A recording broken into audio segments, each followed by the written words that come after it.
A millionaire patient pretends to be in a coma, but when he hears his nurse's confession, everything changes. The hospital room smelled of antiseptic and old wealth, a sterile prison veiled in white, white curtains, white sheets, white silence. In the center of it all lay a man whose name once turned heads in boardrooms and luxury hotels. Julian Blackwell, heir to one of the oldest empires in America. Now he was a motionless figure, a thin scar marking his temple, the only sign of the crash that should have taken his life. Or so the world believed, because what they didn't know was this. Julian Blackwell was wide awake. Beneath the stillness, a heart raced with suspicion and fear. Betrayal hung heavy in the air, thicker than the hospital walls could contain. And as murmured voices plotted beyond the glass door, Julian knew one truth for certain: the battle for his life had only just begun. The hush of the hospital suite broke only for the faint click of polished shoes against marble. Beyond the thick glass door, two voices argued in low, urgent tones, sharp enough to prick the heavy silence. "I'm telling you," Damien Blackwell hissed. Slick-haired, always overdressed and forever chasing the shadow of Julian's success, Damien sounded less like a worried cousin and more like a man seizing an opportunity. "The board's restless. If we don't act now, we might lose everything." Across from him, composed and cold as marble, stood Catherine Blackwell, Julian's stepmother. Years younger than his father and twice as calculating, Catherine didn't flinch. "No," she said, her voice smooth as cut glass. "We don't step in, Damien. We take control. He's vulnerable. His assets are vulnerable. The board won't wait forever, and neither should we." Damien shifted nervously, glancing through the window where Julian lay unmoving. "But the estate attorney, he's loyal. He might fight." Catherine smiled, a cruel, tight thing. "He's isolated, and isolation breaks men faster than loyalty holds them. We keep pushing the narrative. Julian may never wake up. As long as the nurse stays compliant, this will be over within weeks." Inside the room, under a thin sheet, Julian Blackwell's heart pounded like a drum. So it was true. The crash hadn't been an accident. It had started 2 weeks ago, a last-minute drive to the Hamptons, a flashing guardrail, twisted metal, and then silence. Doctors had called it a non-traumatic coma. Family members had called it a tragedy. But Julian had regained consciousness within 48 hours. And he had chosen not to move, not yet. He needed time to see the true faces behind the concern, to unmask the vultures circling his empire. The glass door hissed open again. Softer footsteps this time. Familiar. Julian didn't need to look. He knew that rhythm already. Careful, measured, human. Nora Ellis. "Good morning, Mr. Blackwell," came her voice, clear, steady, and lacking the syrupy pity the others bathed him in. She moved around his bed with a nurse's quiet efficiency, checking vitals, smoothing a blanket, brushing a stray lock of hair from his forehead. Her touch was professional, yes, but there was something else, something almost reverent in the way she treated him, as if he were still a man and not a monument to lost power. Julian had watched her carefully through the narrowest slits of his half-closed eyes. She read aloud at night from well-worn books, humming softly under her breath when she thought no one was listening. She never whispered cruelties, never talked about him like a possession. Today she sat beside him, her breath catching slightly in her chest. A confession seemed to teeter on her lips, hanging in the sterile air between them. I don't know if you can hear me, she said, her voice barely above a whisper, conspiratorial. But I think you can. Just a feeling. Julian stayed still, listening with every cell in his battered body. I took this job because, well, I needed the money. I didn't ask too many questions because sometimes life doesn't give you that luxury, but now that I'm here. She glanced toward the door, lowering her voice further. I see things. I hear things.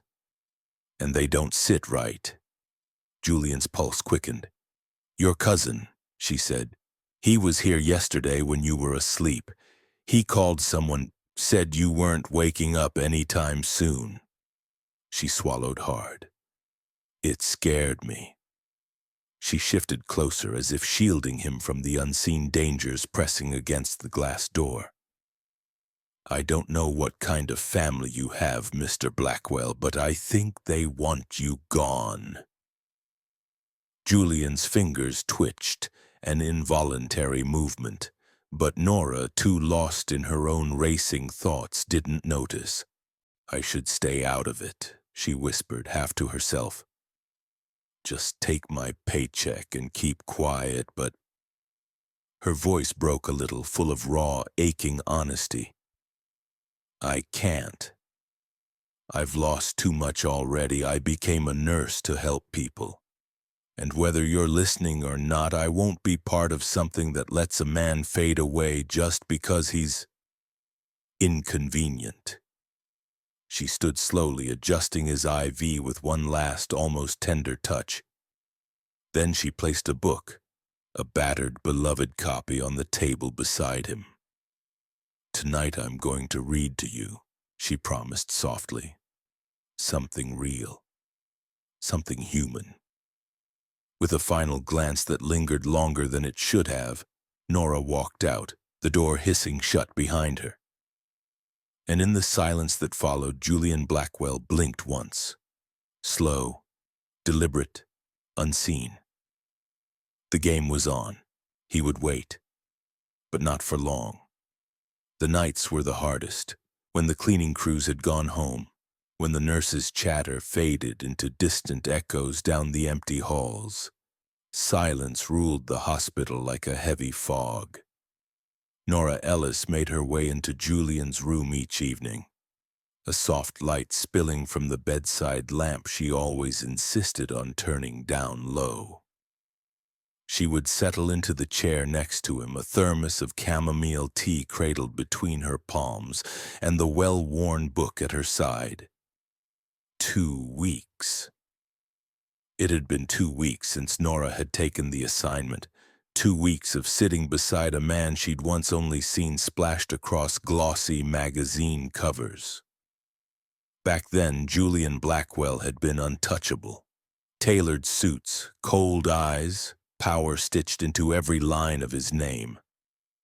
Now he lay still as stone, locked in a false coma that only Nora seemed to sense was unnatural. It was the small things that first stirred her suspicion. The medication charts, never adjusted, his sedative doses unnecessarily high. No signs of trauma, no seizures, no reassessments.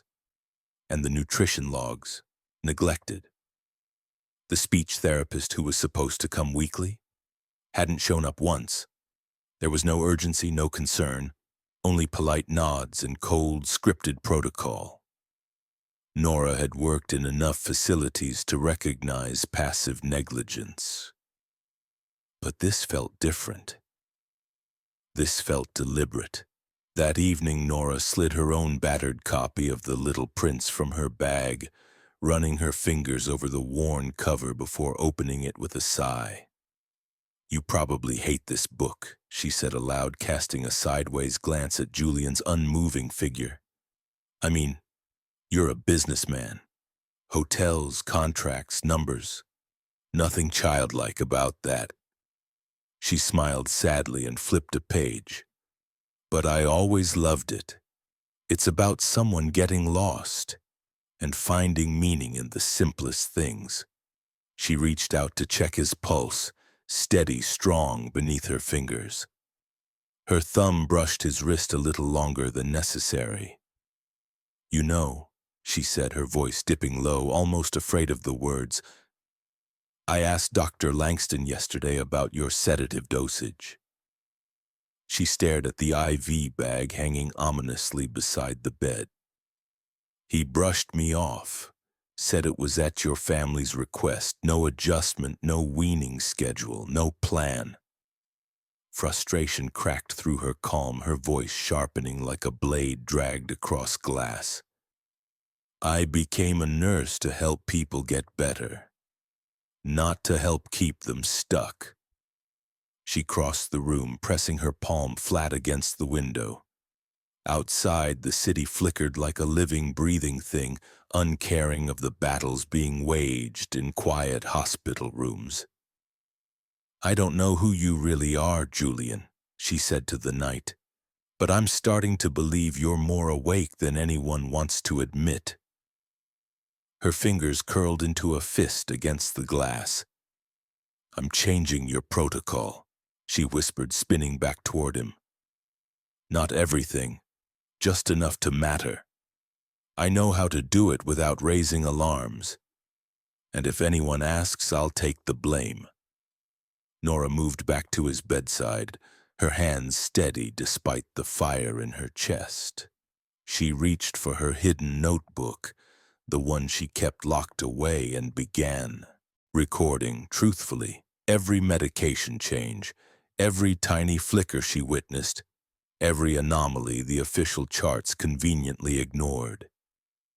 She didn't see the way Julian's eyes shifted slightly beneath their lids, didn't see the almost imperceptible twitch of his hand, but he was listening. He was feeling. At midnight, Nora returned with another blanket slung around her shoulders and a steaming cup of tea. "I should go home," she whispered, pulling the chair closer to the bed. "But I wouldn't sleep anyway." She sat beside him, flipping the book open, then hesitating. Instead of reading, she spoke, not to fill the room with noise, but to empty her heart of the heavy truths it carried. "I wasn't supposed to be your nurse, you know," she murmured. "I was a last-minute replacement, emergency call. The other nurse backed out." She let the confession hang, the soft beep of the monitors filling the space between words. "I thought it was fate, finally, an assignment that paid enough to fix everything, school loans, my license renewal." Her voice cracked. Her fingers fidgeted with the hem of her cardigan. "But then, I heard them. Catherine, Damien, they didn't see me, they didn't care." Nora leaned forward, elbows on her knees, the burden almost too much to carry alone. "They said..." Her voice barely made it past her lips. "They just need to keep you sedated until things are finalized." She closed her eyes tightly. "I came here to help. I thought I was helping, but now..." She shook her head, fighting a tremor in her hands. "Now I'm terrified I was hired to help someone die." She looked up at Julian's still face, his strong jaw, the scar across his temple, the stoic beauty of a man trapped inside his own silence. "I don't know if you can hear me," she whispered, "but I had to say it out loud. I won't do it. I won't be part of something cruel." Her hand hovered over his for just a moment, then landed light and trembling atop his. "You're not alone." With a trembling sigh, she slipped out of the room, leaving Julian alone once more. But he wasn't alone. Not anymore. And as a single tear slid from the corner of his closed eye, Julian Blackwell knew something he hadn't felt in years. Hope. Nora said nothing to the doctors, nothing to the hospital director, nothing to the Blackwell family. Instead, every night after the last round of checks, after the world grew quiet and the city lights bled softly against the windows, she returned to Julian's side, and she talked. She spoke in pieces, stitching together the small, unvarnished truths of her life, the kinds of truths you only offer when you believe no one is really listening. She told him about her early days in nursing school, about the patients who had changed her, about the nights she'd sat crying in her car after losing someone she had sworn to save, about the small kindnesses, the anonymous coffee left on her windshield, the note slipped into her locker that kept her from giving up. She talked about her father, a quiet plumber who believed doing good didn't need applause, only consistency. Julian listened. Even when he couldn't move, even when his body was trapped, and still he listened. And it wasn't just her voice he heard. It was the truth in it. The raw, stubborn, beautiful truth of someone who still believed in goodness in a world that had taught him only to expect betrayal. Each night, Nora stayed a little longer, arriving a little earlier. And slowly, carefully, she began testing him. Not with the sanctioned neurological exams or stiff charts the hospital pretended to update, but with gentle, secret tests. A pinch of the palm, a light pressure across the eyelids, soft, whispered sensory cues, simple things, subtle things. But to Julian, they were fireworks in a darkened sky. One evening, while adjusting his blanket, Nora paused at his bedside. Her hands trembled slightly, the way they do when you're about to ask a question you're afraid to hear answered. "Julian," she whispered, leaning close, her breath brushing his ear. "If you can hear me, give me a sign." Silence. She exhaled, a sad, tired sound, and shook her head.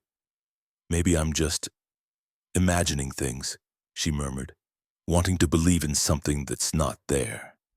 And then his index finger moved, just the smallest twitch, a breath of a movement. But it was there. Nora froze, her body going rigid, her eyes wide. For a heartbeat, for a lifetime, she simply stared at his hand. Then another movement, a slow, deliberate curl of his finger. Her hands flew to her mouth, stifling a cry. "Oh my God," she breathed, the words rushing out of her like a prayer. She stumbled backward, nearly knocking over the stool behind her, her heart hammering against her ribs. For a long, aching moment, she simply stood there, staring at him, alive, aware, present. Then a breathless laugh escaped her lips, a stunned, joyful, disbelieving laugh. "You can hear me," she whispered, stepping back to his side, clutching his hand in both of hers. "Julian, you're in there. You've been listening this whole time, haven't you?" Tears welled in her eyes, but she blinked them away fiercely. "Okay," she said, voice trembling but sure. "One finger for yes, nothing for no. Understand?" A beat, then slowly another curl of his finger. Nora laughed again, half joy, half relief, entirely overwhelmed. "This is crazy," she whispered.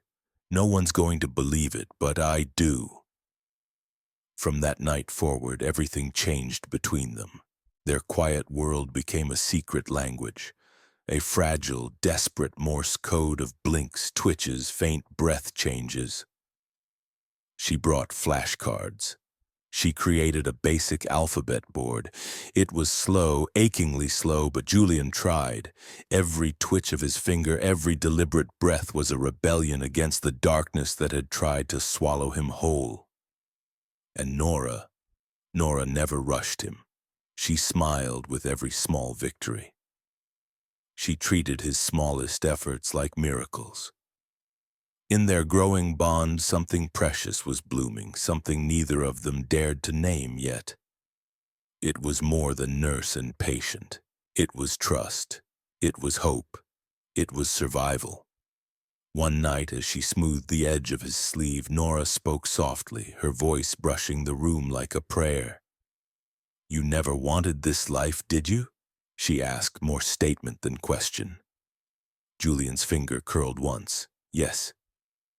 You didn't want the boardrooms, the power, the empire.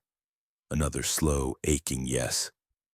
She sat down beside him, a small smile ghosting her lips. I think I understand, she said. I never wanted to be a nurse just to pay the bills. I wanted to help people. Somewhere along the way, I started surviving instead of living. For a moment, silence wrapped around them like a blanket. Julian moved his hand slightly, trying to reach hers. Nora didn't hesitate. She laced her fingers gently through his. I won't let them do this to you, she said fiercely. I don't care what they want. You're coming back. We're going to get you back. For the first time in longer than he could remember, Julian Blackwell didn't feel like an asset or an heir. He felt like a man. He felt human. Because someone, finally, had chosen to believe in him. Even when he couldn't speak, even when the world had given up. And with her help, he was ready to fight back.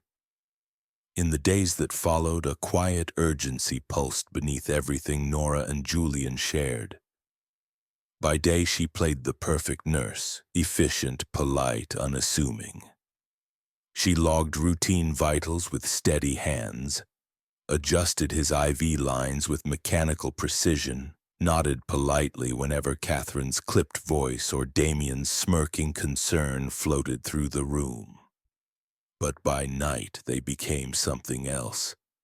Not patient and nurse, not heiress and caretaker, partners, co-conspirators, survivors. Their secret language grew stronger. Julian's signals became more confident. One twitch for yes, a tap for no, a faint shift in his breath whenever something scared him. Every evening after the last rounds were done and the hospital settled into its eerie nocturnal rhythm, Nora would pull the heavy curtain shut, lock the door, and sit beside Julian's bed with a flashlight, a notebook, and a world of determination. We need proof, she whispered one night, massaging his hand to keep the blood flowing strong. Real proof. And we have to be careful. Julian blinked once, his newest, clearest yes. She smiled, heart hammering.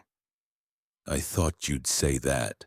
From the deep pocket of her scrubs, Nora pulled out a tiny device, a pin-sized camera, sleek and discreet.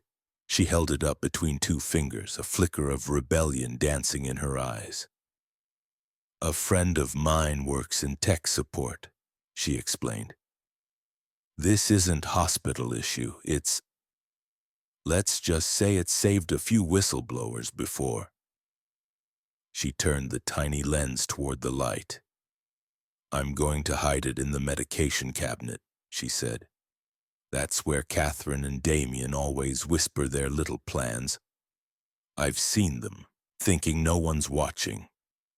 Julian's eyes flickered in agreement. That night, when the halls finally emptied and the last custodian's cart rattled down the corridor, Nora moved. Gloved hands, steady breath, swift precision. She slipped into the small supply room beside Julian's suite, climbing onto the counter without a sound. With careful fingers, she pried open a ceiling panel and secured the tiny camera in the farthest corner, its motion sensor clicking silently to life. And then they waited. 2 nights later, the trap snapped shut. Nora retrieved the device before dawn, heart pounding so loud she could hardly hear herself breathe. She plugged the feed into her laptop in the break room, headphones clamped over her ears. The video flickered to life. At first, nothing but empty silence. Then, footsteps. 2 figures stepped into view. Damien's voice, sharp and anxious. She's getting too involved. That nurse, she's not stupid. Catherine's voice, cool and composed. Let her ask questions. As long as she doesn't start writing reports, we're fine. We'll be done soon. 2 more weeks. We file the DNR motion. Nora's hands trembled. Julian has no living will, Damien muttered. Won't that raise red flags? We'll claim a verbal directive, Catherine said smoothly. The board liaison's already sympathetic. They want this mess gone. The attorney won't be a problem. I'm cutting him out of the next meeting. And then, the final blow. All that's left, Catherine said, is to keep him sedated. And that nurse, Damien added. We need her out as soon as the paperwork's ready. Nora sat frozen, headphones digging into her ears, the weight of the truth crashing down around her. They were planning to kill him, quietly, efficiently, and then sweep away anyone who might ask questions. She saved the video 3 times, onto a USB stick, an encrypted cloud, and her locked phone. She wasn't going to let this vanish. That night, sitting at Julian's bedside, laptop open between them, she whispered, "We have enough. But we have to be smart." She glanced at the notebook they had built together, letter by painstaking letter, a list of names they could trust. "Who do we send it to?" she asked, her voice almost breaking. Julian blinked once, then once again. Nora frowned. 2 blinks? She flipped through the notebook, pages and pages of painstakingly spelled words until she found the name at the top of the list. Avery Blake, Julian's longtime personal attorney, loyal, discreet, shut out by the family the moment Julian slipped into a coma. Nora nodded. "I'll send it to him." That night she uploaded the video, attached a short, desperate message. "Mr. Blake, I believe you are the only one who ever truly stood by Julian Blackwell. He is alive. What's happening here is a crime. This footage proves it. Please help us. Nora Ellis." She hit send, then she folded her hands into Julian's unmoving ones and whispered, "They won't win." And when he curled his fingers just slightly around hers, it was all the answer she needed. In the early hours of the morning, her phone buzzed.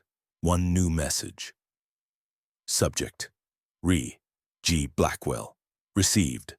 I'm on my way. Do not speak to anyone else. Keep him safe. Nora turned to Julian, sleeping peacefully now, and smiled through a rush of tears. They weren't alone anymore. The game had changed. It was time to fight back. It happened on a Tuesday morning, the kind of morning where even the sun seemed reluctant, casting gray, hesitant light through the windows of Julian's private suite. Nora was adjusting his oxygen monitor, her motions careful and familiar when something shifted. A flutter. A breath against the stillness. She froze, heart stopping mid-beat. Julian's eyelids flickered just once, just enough. Her breath caught, stuck between disbelief and hope.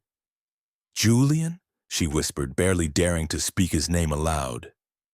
Slowly, painfully, his lashes lifted, revealing the deep hazel eyes she had only ever seen closed in sleep or frozen in false stillness.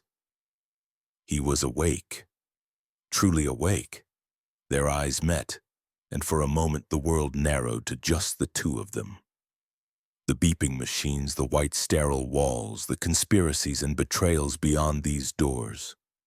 All of it faded. It was just her and him. 2 people who had fought in the silence for this moment. And they had won. Tears welled in Nora's eyes, sliding down her cheeks before she could stop them. "Hi," she whispered, voice breaking into a smile. "You're really back." Julian tried to speak, his throat working, but nothing more than a dry rasp came out. She shook her head gently, placing a finger lightly against his lips. "Don't rush," she soothed. "We'll take it slow. You're safe." Patiently, she helped him sit upright, propping him with pillows, her hands steady even as her heart raced. His body was frail from disuse, but his eyes were alive, burning with a strength that had refused to die. Later that evening, after her official shift ended, Nora returned to the suite. No badge, no chart, just a thermos of tea and a small, battered notebook tucked under her arm. "I thought," she said, easing into the chair beside him, "maybe we could talk. Real words this time." Julian smiled faintly, more with his eyes than his lips. Nora poured tea into a paper cup, her hands trembling slightly. They talked in short bursts, tiny bridges of sound crossing the vast ocean of everything that had gone unsaid.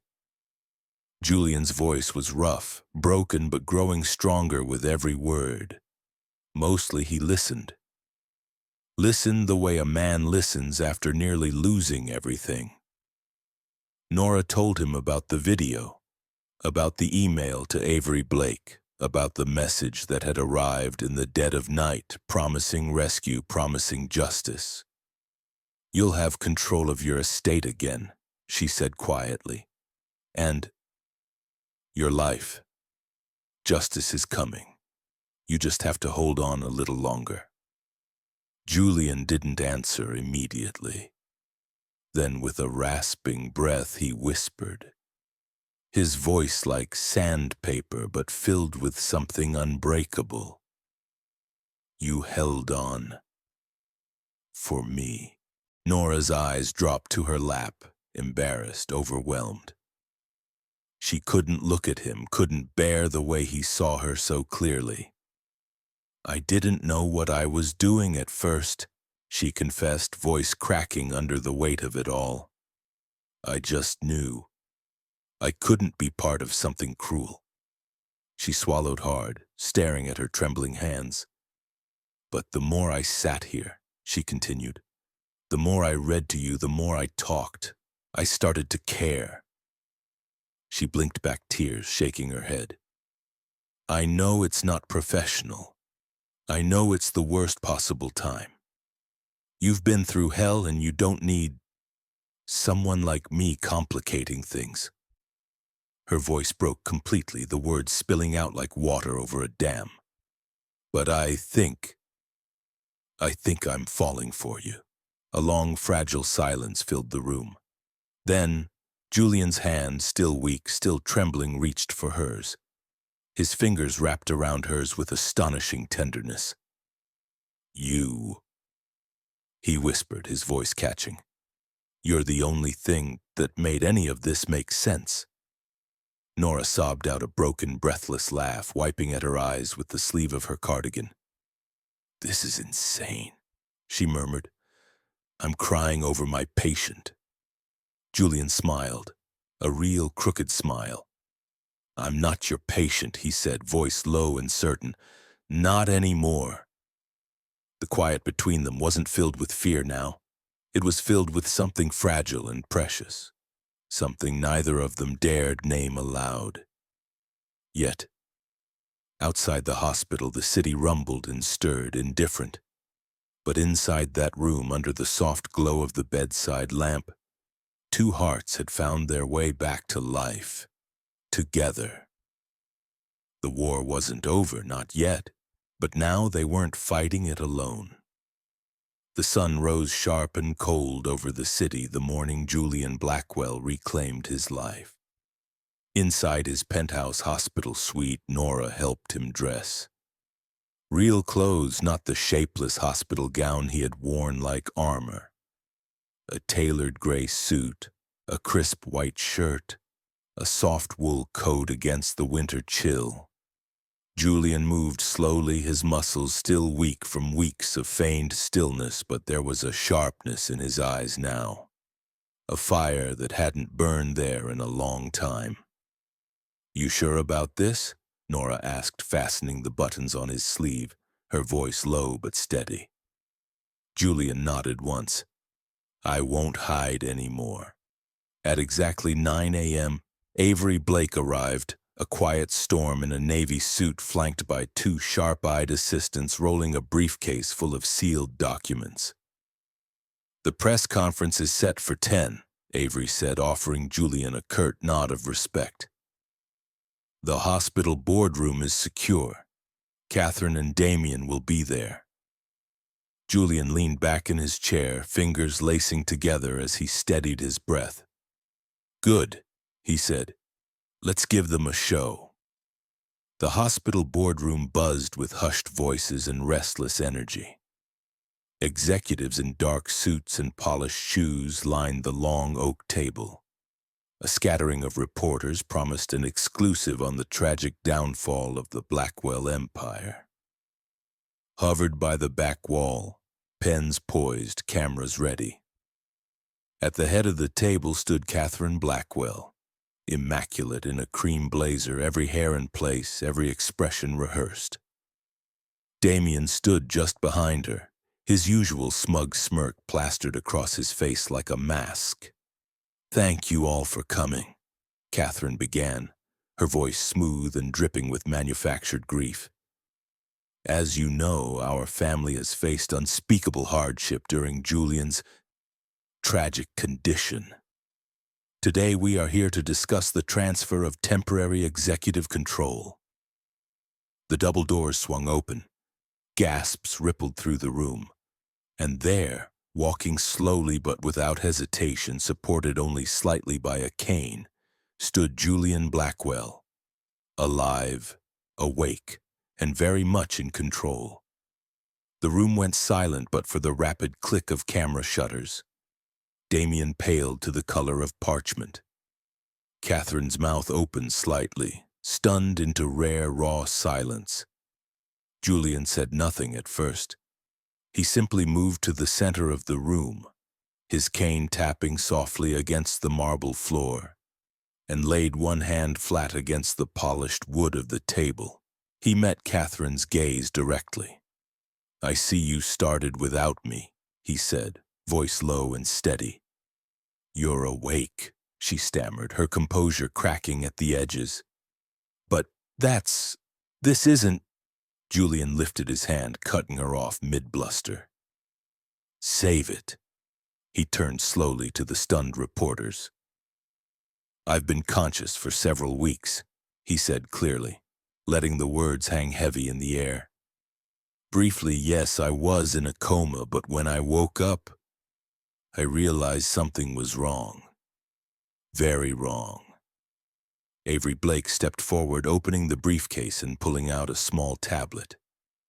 Julian nodded toward the back of the room where Nora stood quietly, unnoticed until now. Their eyes met, a quiet, grounding glance, just for a heartbeat, just enough. Then Julian pressed play, the room filled with voices, Damien's voice. "She's getting too involved," Catherine's. "All that's left is to keep him sedated. We'll file the DNR motion." The executives sat frozen. One man stood up so fast his chair toppled over. A woman gasped audibly, covering her mouth with shaking hands. Damien tried to lunge forward, sputtering. "That's taken out of context." Julian's voice cut through him like a blade. "You tried to erase me," he said, each word sharp enough to draw blood. "And you almost succeeded." The silence was suffocating. "If it hadn't been for one person," Julian continued, his voice softening as he turned toward Nora, "I wouldn't be here." All heads turned. Nora stood frozen, eyes wide, every instinct in her body telling her to run. But Julian's gaze held her firmly, steady, sure. "While everyone else was plotting," he said, "she stayed. She cared. She saved me." Catherine's face twisted into a sneer. "You fell for the nurse," she spat. Julian met her gaze without flinching. "No," he said simply. "I chose her." Murmurs erupted around the room. Executives leaned into each other, whispering behind cupped hands. Cameras flashed. Avery Blake took control then, announcing the pending charges, the formal investigation, the immediate reinstatement of Julian's full executive authority. Catherine and Damien stood frozen for a moment longer, then turned and left without another word, their empire crumbling around them like ash. Outside the chaos of the boardroom in the cold marble hallway, Julian leaned heavily against the wall, breath coming in shallow gasps. Nora rushed to his side, steadying him with gentle hands. "You did it," she whispered, voice trembling with emotion. Julian smiled, small, exhausted, but real. "We did it," he said. She hesitated, looking around, aware that eyes still watched them from the shadows. "Everyone saw," she murmured. "Everyone knows." He reached for her hand, no longer weak, no longer hesitant. "Good," Julian said softly. "Because I want the world to know who saved me, and who I want standing beside me from now on." Nora's breath caught in her chest. She opened her mouth to speak, but no words came. None were needed, not anymore. Nora didn't stay for the applause. She slipped quietly out the side door as the boardroom erupted behind her. Camera flashes, shouted questions, the restless hum of a scandal breaking wide open. Her footsteps echoed down the hospital's marble corridor, fast and unsteady. She didn't stop until she reached the empty nurse's locker room. It was quiet here, too quiet.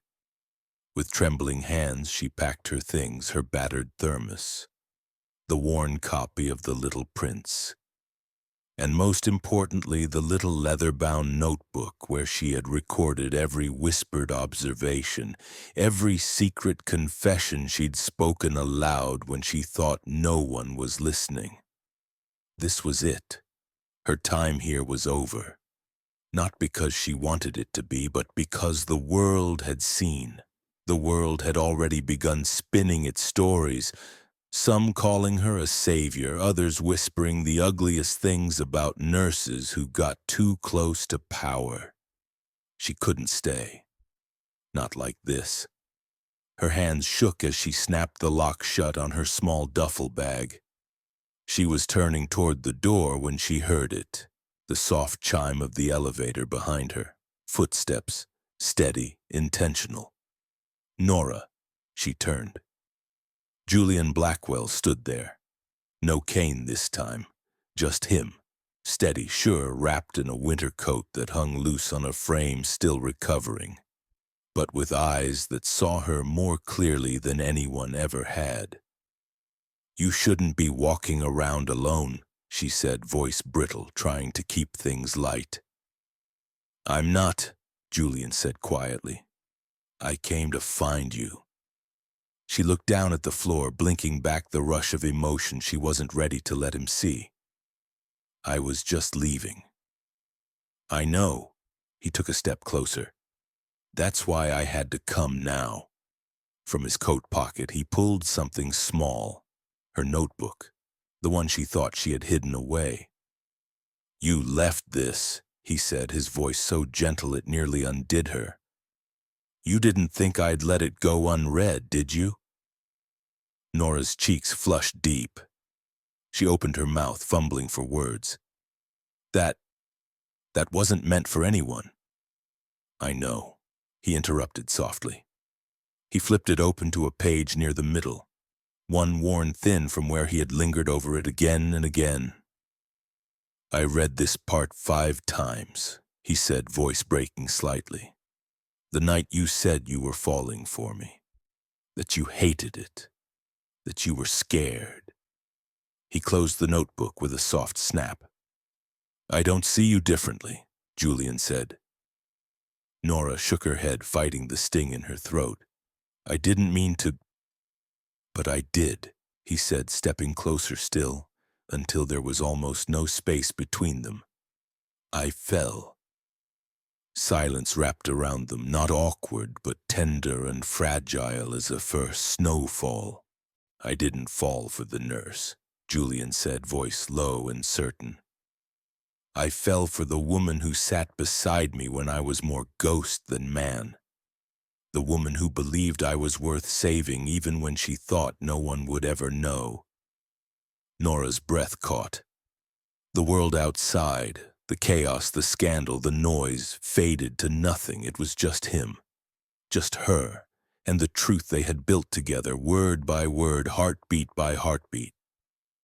Julian's hand lifted, hovering near hers. "Will you come back with me?" he asked, "not to the hospital, not as a nurse, just as yourself." Nora let out a breath she hadn't realized she'd been holding.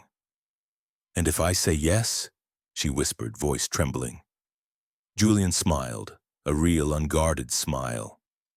"If you say yes," he said, "I'll spend the rest of my life proving you made the right choice." Nora's lips trembled.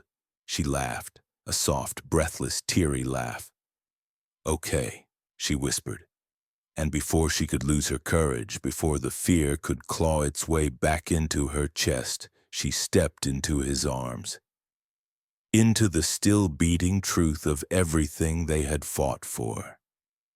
Because sometimes love doesn't come crashing in with fireworks and grand gestures. Sometimes it slips in through the cracks, through quiet conversations, through unwavering belief, and sometimes love saves you. Quietly, fiercely, forever. 1 year later, the Blackwell name meant something different. The scandal had dominated the national news cycle for months, headlines splashed with betrayal, greed, survival. But Julian Blackwell didn't chase the cameras. He let the evidence and the law speak for him.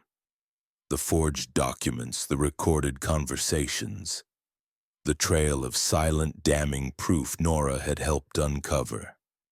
Catherine Blackwell, once the regal, calculating matriarch of a glittering empire, now sat behind the cold steel bars of a federal women's prison in upstate New York. Convicted of conspiracy, attempted manslaughter, medical fraud, Damien had fared no better. Arrogant and careless, he left a trail of emails, private doctor arrangements, and financial manipulation too thick to erase. 15 years, no parole. Their names were no longer whispered at black-tie galas or splashed across glossy magazine covers. They were footnotes now, ghosts in a story that had turned away from power and greed and towards something better. Julian had made sweeping changes after regaining control. He stepped away from the daily grind of Blackwell hotels, leaving the empire to capable hands he trusted. Instead, he devoted himself to something new. The Nora Ellis Foundation, a nonprofit dedicated to protecting vulnerable patients and empowering whistleblowers in the healthcare system. At first, Nora protested the name, embarrassed, shy, overwhelmed by the attention. But Julian wouldn't hear of it. "You gave me back my life," he told her the day the foundation's first plaque was unveiled. "Now we'll give others back theirs." Their first clinic opened inside the very hospital where Julian had been held captive in silence. The irony wasn't lost on either of them. But the place felt different now, warmer, brighter, hopeful. Not just because of sunlight streaming through uncovered windows, but because of what they had built inside those walls. Their refuge, their desert retreat, was Nora's idea. Not a resort, not a 5-star getaway, just a quiet adobe house tucked into the canyons of New Mexico. Far from boardrooms, far from betrayal, far from everything that had once nearly destroyed them. There, under wide open skies and the endless hush of desert wind, they found something neither of them had known they were missing. Peace. One evening, as the sun melted into the horizon and painted the cliffs gold, they hiked a narrow trail behind the house. Nora laughed as Julian teased her, pretending to be winded after just 15 minutes. "You own hotels in 5 countries," she said, breathless with laughter, "and you're tired after one hike?" "I almost died," he grinned back. "Cut me some slack." At the top of the trail, the world opened up, canyon after canyon, stretching into forever. Julian reached into his jacket pocket. Nora turned, brushing dust from her jeans, and froze. Julian knelt. The sunset burned behind him, casting him in molten gold. In his hand, a simple ring, rose gold wrapped around a warm, polished piece of desert jasper. Not cut, not flashy, natural, real, just like her. "I wanted to propose somewhere quiet," he said, voice thick with emotion. "Somewhere that feels like where I found myself again, where I found you." Nora's heart beat so loudly she thought the cliffs might echo it back. Julian held the ring toward her, eyes never leaving hers. "Nora Ellis," he said, steady and sure. "You didn't just save my life. You saved everything, my name, my hope, my heart." He drew in a shaking breath. "Will you marry me? Not the millionaire, not the patient, just me." Tears spilled down her cheeks before she could even say it. "Yes," she whispered, dropping to her knees, wrapping her arms around him. "Yes, always. Yes." They married quietly beneath a canopy strung with lanterns behind the First Foundation Clinic. No paparazzi, no headlines, just family, the real kind. The kind you build when life breaks you open and shows you who you can trust. At the end of the ceremony, Nora glanced across the courtyard and caught sight of a young woman in nursing scrubs holding hands with an older woman smiling through tears. The same young woman who had once emailed the foundation with trembling fingers. "I'm scared to speak, but I think something's wrong in my hospital." Now she was applying to nursing school, because of Nora, because of Julian, because sometimes when you fight for one life, you end up saving dozens. That night, under a sky dusted with stars, Julian and Nora sat together on a worn wooden bench. He leaned his head against hers, his voice low and content. "Do you think they'll ever forget what happened?" Nora smiled against his shoulder. "Maybe." Julian turned to her, the firelight from the lanterns catching in his eyes. "Do you want them to?" She thought for a moment, then shook her head. "No," she whispered. "Not if it reminds them that good people still exist, that truth can win, that love can outlast betrayal." Julian pressed a kiss to her forehead, soft and sure, and as the stars blinked awake overhead, they sat together, not as survivors, not as headlines, not as heirs or heroes, just as two people, finally whole, finally free, finally home.